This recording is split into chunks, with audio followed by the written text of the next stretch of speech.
Hey, what's up, everyone? Welcome to FILMspiration, the place where filmmakers come to get inspired. My name's writer-director Edgar Ibarra. Let's get down to business. Got a special treat for you boys and girls. We have Chris Green. Chris. Now, Chris, let's jump straight into it. We're doing a short film with many people in the community here who basically, you guys need clips for reels and whatnot. And so, but you were telling me just before we started rolling, you reminded me that your background is heavily theater in comparison to film, right? Yeah, most of my spoken line would be from theater. Studied at Pima Community College. Love Pima. All right, Pima. Because, well, you know, and that's a whole other great topic too. Because I mean, a lot of people say, "Well, should I go to film school?" I say, go to Pima. Mm-hmm. If you want to explore it, why are you going to jump straight into like thousands upon thousands of dollars of debt? In my opinion, that's why I love Pima and any community college system. A lot of high schools that have like a lot of video programs, but that's a whole other topic right now. So, Chris, let's go back to theater and film. They're two different life forms, and so talk to me about basically, you know, like what are the differences you're seeing so far? How are you enjoying the crossing over, and like, you know, what goes into basically being able to transition? Well, it's really, you know, my first experience working with film and having, you know, lines to speak in film, whereas in theater, the big difference I see right off the bat between a filmmaker and, you know, someone producing theater is like, as a theatrical actor, you know a lot more about your backstory. You know your intention as an actor, and you know you really work hard to know that and where you're going to go. Your intention, where you came from, the backstory, and where you're going to go. In film, it's totally different. It's like chopped up, and you're like, oh, I'm supposed to read this line, but you know, so it's like, but I really don't know the exact intention, so you've got to be willing to take direction and say, and the director is just telling you, well, you know, just say it like this, you know, try it, just do it this way. And in our process, the thing that I like that we're doing, for those of you who may not know, so the thing that we're doing with the script is we sit there, we do, you know, a regular read through, and then afterwards I really love that we're really stepping into the story with our pens in hand, and literally going through every nook and cranny of what was that line that we had, like, where, remember that word, just one word, where, but how you say it, and different tones and a different variation of tones says different things. Yeah, it was, you like, know what I mean? where what? Where's the person that we're talking about, or where did you know, where in town was it? You know, where's your sister? Yeah. Like, it just I really enjoy that process of us going back and forth and helping each other through dialogue and discussion. We're breathing life into the script, and I think it's fascinating. It's fascinating to me when you see it take shape and form. Well, sure. Well, what I really enjoyed too was seeing how the other actors, you know, they got excited when we were trying to dissect it a little bit and go, and then even if they weren't in that particular role, or they had something to say about it, you know, and give that intention to it. Or maybe they offered up another variation of how the line could be delivered and the reasons behind it. And in many cases tonight, you know, I'm not so egotistical that I'm going to say, no, that's wrong, it has to be no, it's just like, I really like to let that go, and I really like to see what other people can bring to the table, because it's a more organic approach. Yeah, because right? There's going to be other things out there that I'm going to be humble enough to admit that I might not have thought of, and other things that, like, you know, like a good amount of the time I'm like, hey, I like that. I like that idea. Like, let's roll with that. Or I didn't think about that. You did that a time or two or three or four or 10 tonight, Chris. And so, you know, there were I can't think of everything, and I'm not going to be, you know, one of these people that's so egotistical that's like, I thought of everything. No, I can't. I can't. Well, think of you're wearing so many different hats. How can you? You know, I mean, yeah, you know, and that's also a big part of why I'm comfortable with, just letting you guys as actors and actresses do your thing. Like, here's the paper, but it's just a piece of paper. Like, you guys need to run free with it, to develop it, to work on it, to dice it up, and that's what I see as your guys' jobs, is that process of dissecting and dicing and trying this and discussing that to bring it to life ultimately. What are some of the other differences? Because I know there's obviously the technical cameras, light. Well, maybe not the lights, the cameras. Maybe a boom pole that will follow you around on set is very common. But I mean, what are some of the other differences that you've observed, and differences you like, differences you don't like, Chris? Well, I'm not sure there's things that I like or dislike about it, but what it's a discovery process, because it really is my first film project where I have maybe a hand in it, or get to explore different ways to do it and whatnot. I mean, most sets you're on, you're just told what to do, and you got to do it. And but like the last film I worked with, it was actually a TV episode, and I was an extra. I had no lines, and we had take after take, and it's like, well, I guess I'm just going to do what I do, and if it's wrong, they're going to tell me, and I get to do it again, and you go from there. How important, question that popped into mind, how important is it for an actor or an actress to have that freedom to really dissect a scene or dialogue or a sentence, to really understand the intention, where you're going with it, where's this coming from? Like, how important is it to have that freedom or that process? Well, you got to have, I think it's really important. You have to at least have it in your mind, because most directors are they've hired you because they know that you can put that into it. Your creativity will allow you to do that, and then so. But if you don't have it, they'd rather have more of that coming from you, and then if they can tweak it, go from there. But every director is different, right? I mean, some are going to be like, no, you got to do it this way, blah blah blah, and that's a thing that I like to acknowledge, because I understand that maybe this whole process that we're doing of how to pronounce, how to even go into pronounce the word where, and why the proper inflection of it, and why different inflections will have different applications. And maybe there's other people that are gonna say, like, what, screw Edgar and his way of doing things, and for me that's fine. Like, you got for all you directors out there, I love you guys. If you guys have your way of doing things, cool. But I've always just I guess the freedom, something to really dice things up and take a look at things. I like to provide that, Chris. Like, I mean, I don't know. It's just my 2 cents. Again, intuitively, no one took me aside and said, "This is how you direct." And I guess there's classes and books on that, and lots of videos. I've seen a lot of videos, but then just intuitively, you develop your own thing. What I mean, your own technique and whatnot. But it's a thing that I like to do is just provide that space for everything everything right here in the space that we did. So if that makes any sense. Yeah, it makes sense. So yeah, it's a lot of fun though. It's working with you.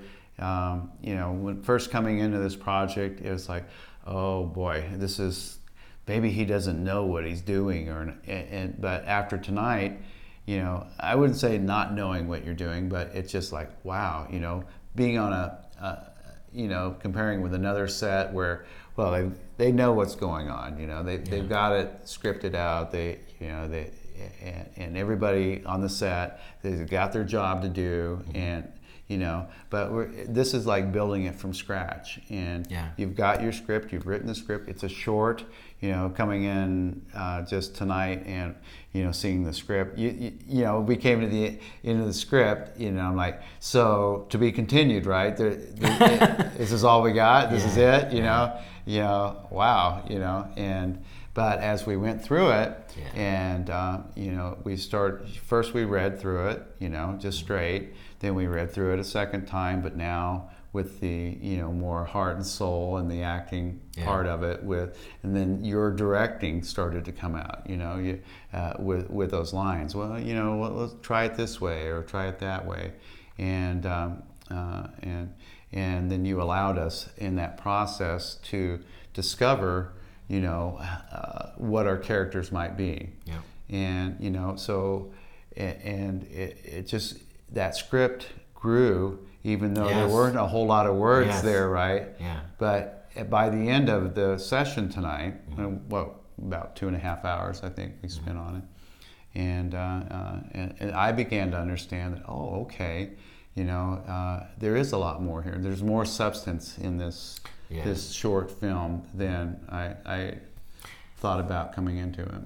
And yeah, I mean, other film directors, either short narrative or maybe feature films, they're going to be like, hey, here's the words, read them, that's it, thank you very much, go home.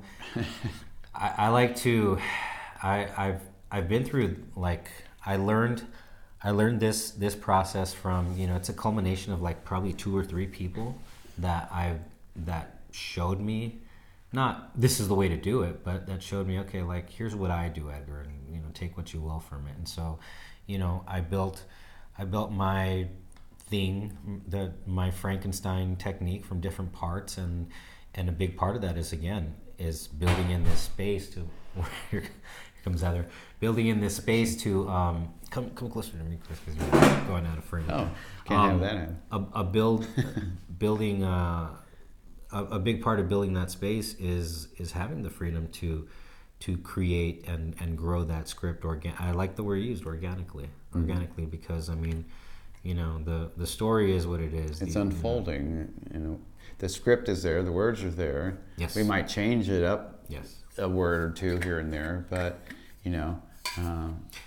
Oh, and that takes me back to, like, I sideline myself. I do that all the time. I do too. That goes back to the whole thing of what I consider, or at least on the productions that I do, what I consider to be your job is, let's talk about your character. Mm-hmm. Let's talk, like, why would you say it like this? Where were you coming from and whatnot?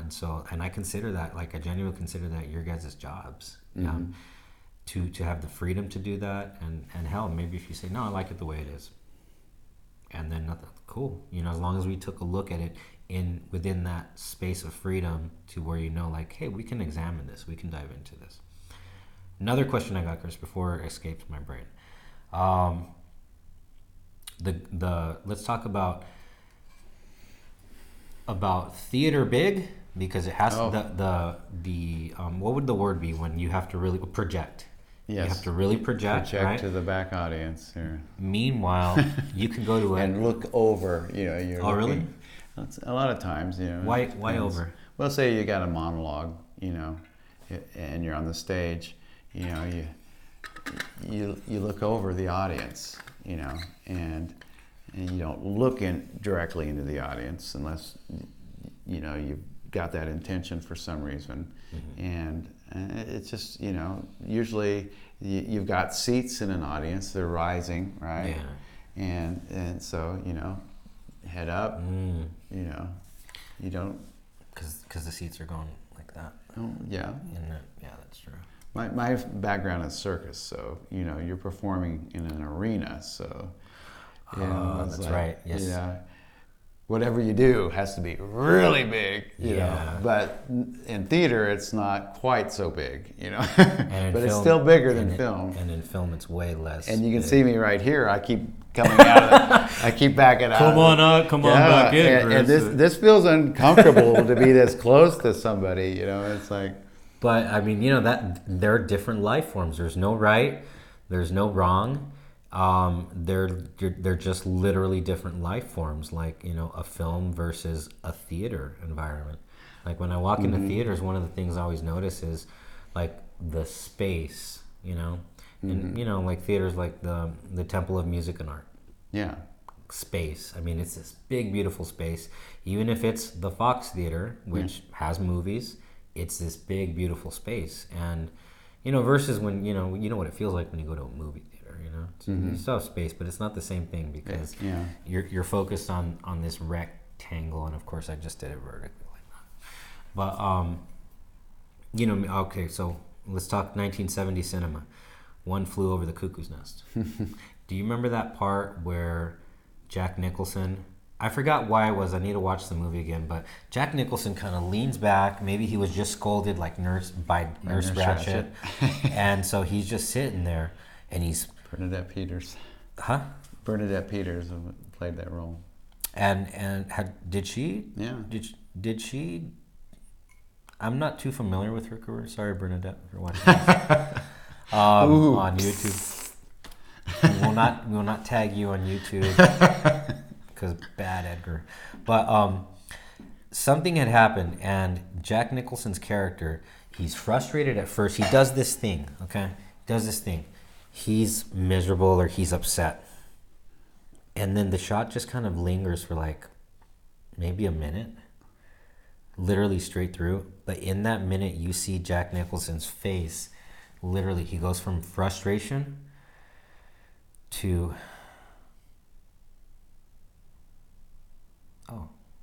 and it changes, and it's all literally right here. Maybe right here. I'll have to watch that scene again. It's one of the ones. I grew up watching that movie as a as a kid.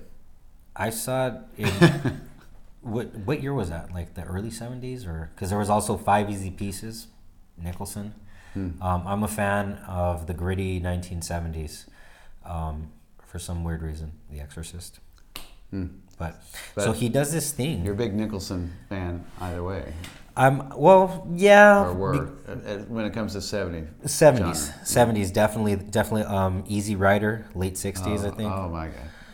Yeah, gritty. Again, gritty, right? I was the smallest of three boys, and I remember Mom taking us to see that movie in the drive-in theater. Really? And it blew my mind at that young to see, you know,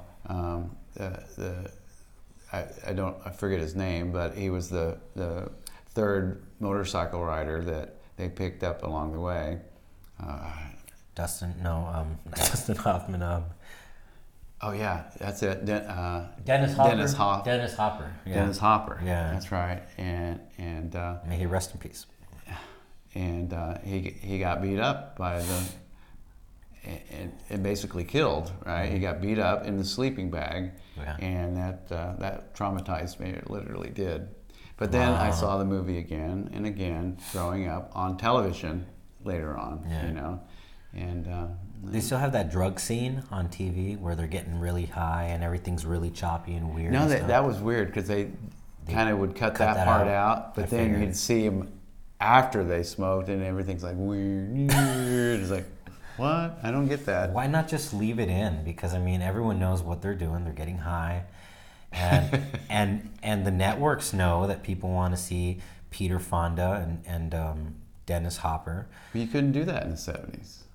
I know but that just going back to like the rating systems or whatnot. But that movie is legendary up there with Jean-Luc Godard, the director, and for all you French out there, I'm sorry, just one of the French film directors, and I can't remember his name. He did Breathless in 1959. Groundbreaking because of the jump cut editing. Because he'd give the actors so much freedom to do their thing, but in all that freedom, he would, film would be rolling, and so in the editing, to cut those chunks out when there was nothing going on until the actors had a great moment, he just cut that piece out, and then they'd splice it together back in those days, and that's where you had the jump cuts, and so you saw the jump cuts, they were clear and they were evident, but it didn't matter because it was just a new way of watching a movie, and so I thought that was so cool, and that's why it's in film classes. And so same thing with Easy Rider, you know, low budget. You know, I think it was like $500,000, still low budget by Hollywood standards. But so to get back on track with the gritty, It was Peter Fonda and Jack Nicholson and Jack Nicholson. That's right. yeah, That's right. and Dennis Hopper. That gritty feel, that gritty, just like, you know, I don't know, at least I dig it, you know what I mean? Like, even The Exorcist, for as controlled of a story and sequence of events, like it still was before special effects, before, you know, CGI. And so that's why I respect that film tremendously also, and the effect that it had. But so to go back to the Jack Nicholson moment, everything that was communicated was right here. It's that one, I need to go back, find exactly what happened in the scene that got that transition right here on Jack Nicholson to happen within his character in the story. But again, differences between theater and film, that's what film can do. A camera can go in and show you the most intimate ways of how something can change, like right here. So Now that, you know, here, let me go ahead and stay right there. No, stay like that, because I'm gonna bring it down. So I'm sorry, what were you gonna say? well, so you're talking about the movie, you're talking about One Flew Over the Cuckoo's Nest. Yeah. And so that was written by Ken Kesey, right? Okay. You remember Ken Kesey? I'm not too familiar with all of his work in general. I love that movie. So Directed by Milos Forman. And what was the book that he another book he wrote? Was it the Electric Kool-Aid Acid Test? Oh. Or something like that. I remember reading that book too, but you know, I grew up watching the movie, and then you know, discovered that book and read about Ken Kesey, and it was all part of the, you know, the LSD scene and stuff back then. Yeah. And, you know, he went to Stanford University, and it was all in the height of, you know, tuning in and dropping out and tuning in. Yes. They called it. Yeah. So it talks about what was happening. It's a real, you know, it's not a long book, but the One Flew Over the Cuckoo's Nest was the first, book that he published that was worthy and enough to be turned into a film, and you know, and it brought him his fame. Yeah. Ken Kesey did, you know. That's And they were all dropping that's another LSD back then at one point or another. You know, not for the drugs, okay, not for the drugs, but I take a look at, like, you know, just what I mean, all I can do is take a look at movies, popular culture, things that were going on, and Woodstock. You know, like I like to watch the Carlos Santana or Jimi Hendrix at the original, and all I can do is imagine what it must have been like to have been around the 60s and the 70s, but not just, you know, like born in 1978. I'm talking about like maybe a teenager in high school. That's why I like Dazed and Confused. Remember that movie? 1997? No, I don't. That's I was on the Circus Road oh, back then. That's a fun movie because I like to imagine what it must have been like to be a teen in the 70s. I'm just like, man, that must have been cool. Not for the drugs, you know, just because, you know, it was before the internet and everything. But so to go back to that, like, you know, that's the camera goes intimate. You know, the camera gets intimate, and Jack Nicholson communicated everything right there. Yeah. And so that's one of the things that I can speak to from the film side is the intimacy and the vulnerability that a camera can take you to. And, you know, I'm not saying intimacy and vulnerability can't happen in theater. It definitely can. It just from happens a photographic in a different way. Yeah. Photographically speaking, it happens because literally a zoom lens is there, either right here or maybe from, you know, 20 yards back. But I mean, it's a different type of technical magic, and that's why, you know, there's no right or wrong with theater or film. They're two different life forms. They're both to be respected because they're both such popular forms of storytelling. Yeah. And have been in our society for like the longest time or whatnot. Well, that's what I need a little more experience with too, is, working in front of a camera, in that capacity. I just, so this will be a good experience for me, because you'll hopefully be able to say, okay, Chris, that was way too animated. You need to bring that in. That's in the crossover of like theater folks and film. It's not a thing that I say a lot, but when I have heard other film directors say that, like, you need to bring it in or tone it down, or I kind of want, and then it became clear, okay, now I understand why it is, because in the theater everything's bigger, because it has to be. And so I admire actors such as yourself, Chris, that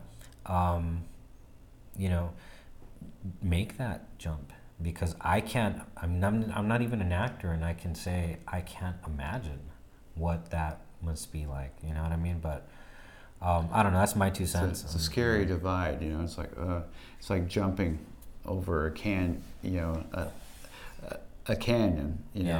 you're gonna fall.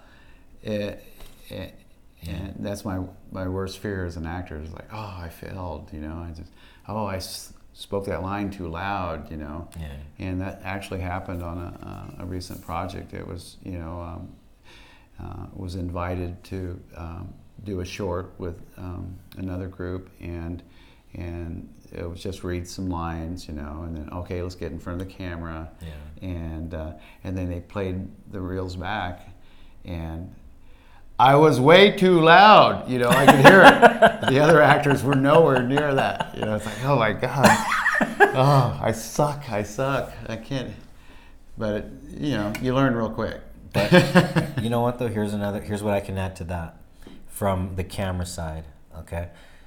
That's why a lot of digital cameras, even with a little cell phone, playback is instantaneous. I mean, I can describe, Chris, can you do it again, but a little bit, like, dude, I can go on for 10 minutes running my mouth, or I can just show you, look, play, beep. There you go. Right? Yeah, it's a big and then difference. you can see it. And so I need to do that more. I'm really good about doing that, and I want to do that more often, because on film, when you're running out there shooting, you're moving at the speed of light, different environments, different setups, and so it's important to stop and remember to take the time to kind of like, hey, let's see what that looks like. Let's see if we're doing the best that we can. Either my camera work or you in front of the camera. And so video playback, I mean, that's another, again, technology as applied to film. I heard a recent interview on the radio, and they were talking with the Coen brothers, right? Yes. And so they were discussing one of their most recent films. I can't remember the name of the film, but it was the first time they had filmed it digitally. All their films prior were, actual film, celluloid. And so how that has changed the industry now is that, there's no more dailies. They can see that scene right after they shoot it, boom, move on to the next. So it's and they were kind of laughing about it a little bit. It's like, hey, he gets to spend more time at home with his family as a result as well. Yeah. So there's a benefit. And, and I mean, like, I wouldn't, you were tired, like you probably do want to go home, you know what I mean? And speaking of tired, we're tired. What time did you get up this morning? I got up at 6. My doctor's appointment was at 7:40, so really I got up at like 6. Oh, so that's not too bad. I thought you were like, you work for KVOA, and you're like, can we say that? Yeah. And you get up like, at the crack of dawn, 3 o'clock or something, like the milkman. My body's been doing that lately, and I think as I inch closer to my 40s, my body's okay with saying, like, it's okay to get up at like 4 a.m. and then I can't go back to sleep, and so I'm just like, all right, cool. At least let's be productive, and I start editing or start writing or start doing whatever I need to do, and it's actually nice because in that quiet time, no phone calls, no emails coming in. It's literally just the birds chirping outside as they start to slowly awaken, and the sunlight. Yeah, I like to wake up then too. I do. I wake up before the birds start chirping, and so you're already up and creating something, and I'm still just like thinking about that dream I just had, but I don't hear the birds yet, and then once the birds start chirping, it's like, okay, time to get up.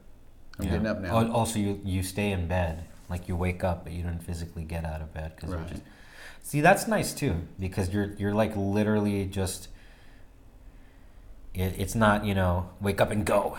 Like with me, it's wake up and go to my office to edit, or wake up and go to my office to write that screenplay or something. You really got to take advantage of that time then. So somehow you programmed yourself to have to get up that early, because I wake up at 3 too. Yeah. A lot of times out of a dream or whatever, it just happens. But I go back to sleep.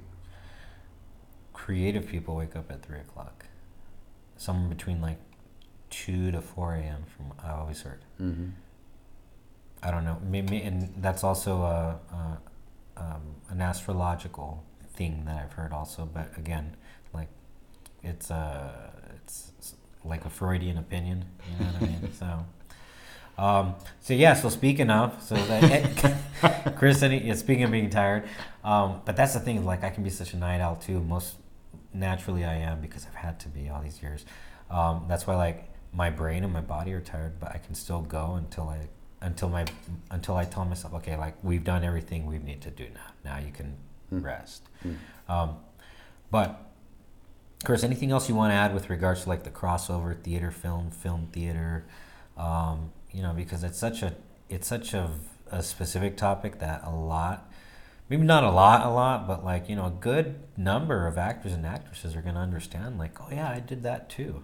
I started out in theater, or I started out in film, and then I went to theater. Well, yeah. Well, from my own experience, I just it's not just theater to film; it's circus to theater to film. That's right.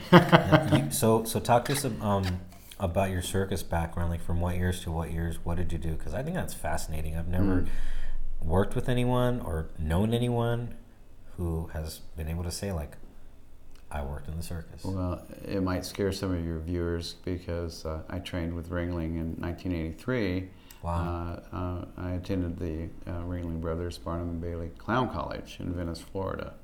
So they taught us for 3.5 months how to be a circus clown. Really? So all the aspects of circus clowning, makeup, skits, how to do skits, how to write skits, how to make our own costumes, how to juggle, how to unicycle, how to walk stilts, just every aspect of what a circus clown might do. And see, that's fascinating. You see that deer in the headlights look out of me because like I'm thinking, like you got a movie going on in my head. You know what? I recently saw Dumbo. Oh, the new digital one. Great movie. I've seen the trailers. I was like, I got to see that movie. It's a great movie, and because it deals it's heavily based, obviously, around a circus. So that's what I was thinking. Not the elephant, but like the actual environment. Did you see Water for Elephants when it came out? No. You didn't see that one? And I still haven't. Man. I still haven't. Isn't it about like, is that Robert Pattinson? Yeah. No, I have not seen it, but I do remember the trailer. Reese Witherspoon. Yeah. I was living in LA at the time. They were casting for that movie, and one of the first circus I worked for was Circus Vargas. They're based out of the West Coast. They're out of California. And so I was walking stilts from Margaritaville in Las Vegas. I hear a open call for clowns to audition for that movie. So you just had to show up and have a skit to perform and a clown gag or some sort. And so I showed up for that. and auditioned, and I nailed it. That's what everybody thought. Hey man, they were laughing so hard in there, man. You got this, man. You got this. Yeah. And it's funny. I knew I didn't have it for some reason. Yeah. There's something told me instinctively that they were laughing, but what were they laughing at? But it was a good experience. But in the end, it was like, well, after the movie came out, I'd say that was one of those roles that, I want this. I can taste it. I gotta have this role, because I read the book first, and I just, I'll check this book out, so I knew the characters and some of the clowns that were written into the book. They had substance, and they were a real part of the story, besides just doing clown gags and just being a superficial part of the background of the movie. Basically, when the movie came out, you hardly saw any clown business going on, and disappointed you? And well, in a way, it relieved me. It's like, what if I got cast for it, and then I ended up on the editing floor? It's like, there's always that, and it wasn't true to the book, Yeah. And then so they actually, they used Circus Vargas as the, for the tent and some of the animals and a couple of clowns out of the show as well. Oh, okay. So from the actual circus, they used them in the film. Yeah. So okay. Borrowed heavily from that. And there's a scene where, the old man's talking to, basically, the story is like, Patterson's character. It's a flashback. He lost his parents. I think they died early, and they lived on a farm, and then he had to. He was going to school, but he couldn't afford to go to vet school, because when his parents died, they owed the bank for the farm, right? And so he had to drop out of vet school. So he almost completed vet school, and so he's walking down the railroad tracks.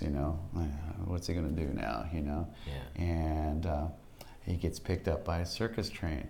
The circus train is parked at one point, and the circus owner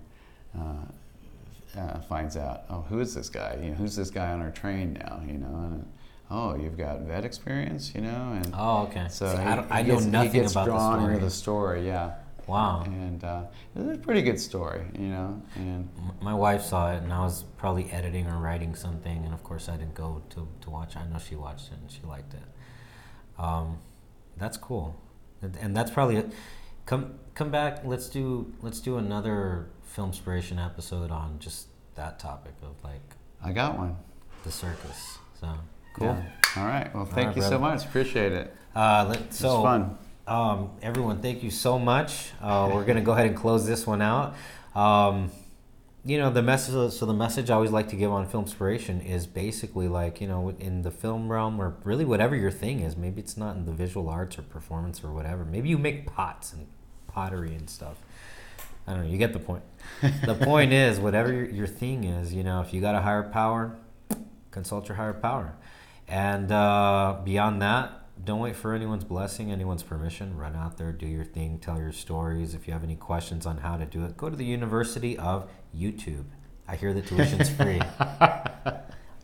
So true. Serious, you can learn anything on YouTube. Anything. How to do coding for, anyway. So I could just go off in different tangents. But if you guys have any questions, go to the University of YouTube and learn, how to do the lighting, how to do the audio, how to do acting. I've learned...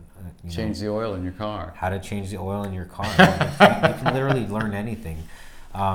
Point is, get out there, do your thing, tell your stories, all right? And new subscribers, I love you. Thank you so much. Everyone who's been watching on YouTube and Facebook, thank you so much.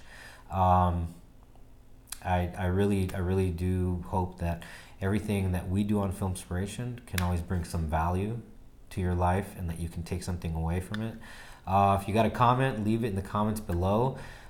Hit a like or subscribe on YouTube, and then also the little bell. That way you're notified next time I make a new video. Chris, thank you very much for recently subscribing. Thanks for inviting me. Yeah, and also the Facebooks and the Twitters. I already mentioned Facebook. Twitter and Instagram is what I meant. All those links will be in the comments below, everyone. Thank you very much, everyone. This has been Chris Green. And my name is writer-director Edgar Barra, and this has been Film. I came out weird. FILMspiration. The more I drink water and my mouth is still dry. This has been FILMspiration, you guys. Love you a lot. Catch you on the next one. Take care. Bye.